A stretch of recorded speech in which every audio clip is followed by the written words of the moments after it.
This channel does not promote any violent, harmful, or illegal activities. All content provided by this channel is meant for an educational purpose only.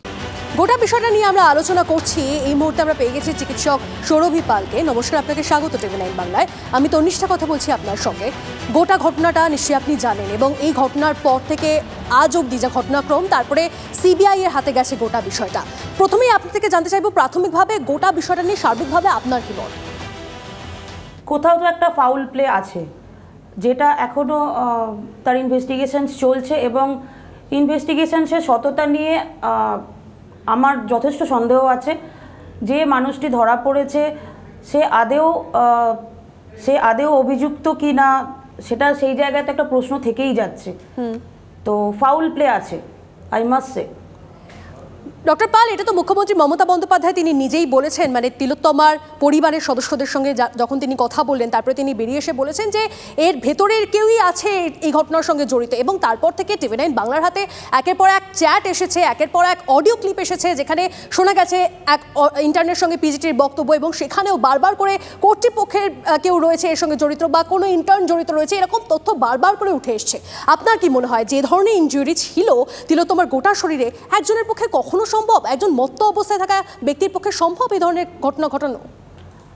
এটা আমার কেন, আমার সঙ্গে যারা চিকিৎসা বিজ্ঞান নিয়ে পড়াশোনা করেনি যে কেউ এটা বলতে পারবে যে এটা একজনের পক্ষে সম্ভব নয়। অবশ্যই একাধিক ব্যক্তি ইনভলভ ছিল।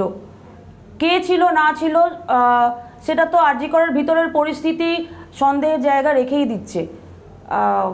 তো অবশ্যই আমার মনে হয় একাধিক ব্যক্তি এর সঙ্গে ইনভলভড। প্রিন্সিপাল যিনি ছিলেন এতদিন, আরজি করের প্রিন্সিপাল অধ্যক্ষ সন্দীপ ঘোষ, তার যে আচরণ, এই গোটা ঘটনায় তার যা প্রতিক্রিয়া, পুরো বিষয়টা নিয়ে কোথাও একটা মনে হয় না কিছু একটা ধামা চাপা দেওয়ার চেষ্টা চলছে? তিনি হয়তো অনেকটাই জানেন। হ্যাঁ, সেই নিয়ে কোনো সন্দেহ নেই। তিনি অনেকটা বা হয়তো সবটাই জানেন, সেই নিয়ে কোনো সন্দেহ নেই। এবং তিনি যে এই যে অধ্যক্ষ হিসেবে তিনি এক জায়গা থেকে ইস্তফা দিলেন, তারপরে তিনি আরেক জায়গায় অধ্যক্ষ হয়ে গেলেন, ন্যাশনাল মেডিকেলের অধ্যক্ষ হয়ে গেলেন, এই বিষয়টাকে কিভাবে দেখছেন আপনি? ওনার জানি না ওনার কি ওনার মানে এত কোথায় কোন লেভেলের ক্যাচ আছে জানি না, তবে নিশ্চয়ই কিছু তো একটা অদ্ভুত অদৃশ্য ক্যাচ আছে যেটা কাজে লাগিয়ে উনি এগুলো করছেন। আর তবে আমার পার্সোনালি মনে হয় যে ফোকাসটা হয়তো ডেভিয়েট করার জন্য ওনাকে সিএনএমসিতে দেওয়া হয়েছে, কারণ কলকাতার বাইরে অনেক মেডিকেল কলেজ আছে, সেখানেও ওনাকে ট্রান্সফার করা যেত। কলকাতার মধ্যেই কেন?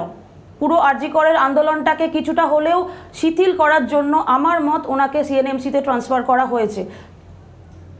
আপনার কি মনে হয় মাথায় কোনো প্রভাবশালী হাত রয়েছে গোটা ঘটনায়, যার জন্য এরকমভাবে কিছু একটা ধামাচাপা দেওয়ার চেষ্টা? এবং আজকে যা আপডেট আসছে যে সেমিনার হলে এই ধরনের নিকৃষ্ট ঘটনা ঘটেছে বলে জানতে পারা যাচ্ছে, তার লাগোয়া একটি রুম, সেখানে সংস্কার হচ্ছে কাউকে কিছু না জানিয়ে।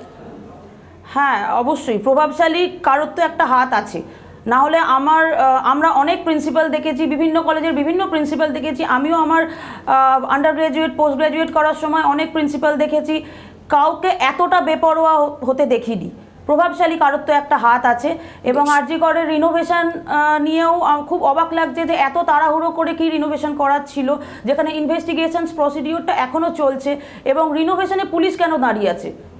একদমই তাই। অনেক ধন্যবাদ আমাদের সঙ্গে কথা বলার জন্য। কথা বলছিলাম ডক্টর সৌরভী পালের সঙ্গে। আপনাকে অনেক অনেক ধন্যবাদ।